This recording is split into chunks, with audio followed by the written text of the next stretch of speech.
வணக்கம். நாம் தினமும் பயன்படுத்தும் கல்குவாரிகள், சுரங்கத் தோண்டுதல்கள், கல்வெட்டும் பணிகள் கட்டுப்பாடின்றி நடந்தால் அதன் பாதிப்பு பூமிக்கும் மனிதர்களுக்கும் மிகப்பெரிதாக இருக்கும்.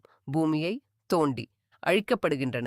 இதனால் பாதிப்பு கீழசைத்தலை, சந்திரகிரி, கொல்லம்பரம்பு, முத்துக்குமாரபுரம், முள்ளூர், ஐயர்பட்டி, மிளகுநத்தம், ஆதனூர் காடுகள் அழிக்கப்படுகின்றன. நிலத்தடி நீர் வற்றுகிறது. தூசி மாசால் மக்களுக்கு சுவாசக் கோளாறுகளுக்கு ஆளாகிறார்கள். வெடிவைப்பால் வீடுகள் அதிர்கின்றன. வளர்ச்சி அவசியம்.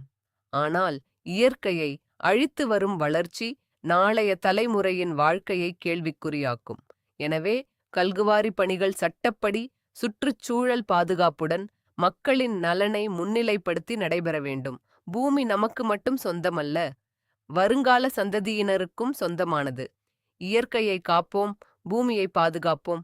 இப்போது தாசில்தார் வந்து கையெழுத்து கேட்டாரே, இதேபோல் முதலில் தொடங்கிய கல்கோரிக்கு யார் யார் கையெழுத்து போட்டார்கள் தெரியுமா? அதற்கு துணை போனவர்கள் அத்துணை பேரும் பிணத்தை தின்னும் ஓநாய்கள். நன்றி.